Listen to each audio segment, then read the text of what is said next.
16ರ ಪ್ರಾಯದ 10ನೆಯ ತರಗತಿಯ ವಿದ್ಯಾರ್ಥಿಯೊಬ್ಬ ಕಲಿಸುವವರು ನೀಡಿದ ಮಾನಸಿಕ ಹಿಂಸೆ ತಡೆಯಲಾರದೆ ಮನ್ನಿಸು ಅಮ್ಮ ಎಂದು ಹೇಳಿ ಮೆಟ್ರೋ ನಿಲ್ದಾಣದಿಂದ ಹಾರಿ ಜೀವ ಕಳೆದುಕೊಂಡಿದ್ದಾನೆ.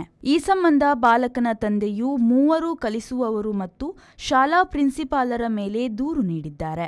ಬಾಲಕನ ಶಾಲಾ ಬ್ಯಾಗ್ನಲ್ಲಿ ಮರಣದೋಲೆ ಸಿಕ್ಕಿದ್ದು, ಅದರಲ್ಲಿ ಆತನು ಮಾನಸಿಕ ಹಿಂಸೆ ನೀಡಿದ ಶಾಲಾ ತಂಡದ ಹೆಸರನ್ನು ಬರೆದಿದ್ದಾನೆ. ಕ್ಷಮಿಸು ತಾಯಿ, ಎಷ್ಟು ಬಾರಿ ನಿಮ್ಮ ಎದೆಯೊಡೆಯುವಂತೆ, ಈಗ ಕೊನೆಯ ಬಾರಿ ನಿಮ್ಮೆದೆ ಒಡೆಯುವಂತೆ ಮಾಡುತ್ತೇನೆ ಎಂದು ಹುಡುಗ ಹಿಂದಿಯಲ್ಲಿ ಸಾವು ಓಲೆ ಬರೆದಿದ್ದಾನೆ.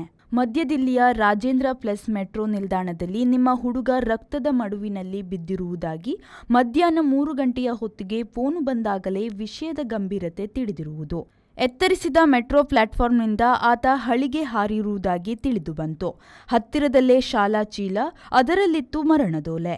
ಅಪ್ಪ ಕೊಟ್ಟ ದೂರಿನ ಮೇಲೆ ಎಫ್ಐಆರ್ ದಾಖಲಾಗಿದೆ.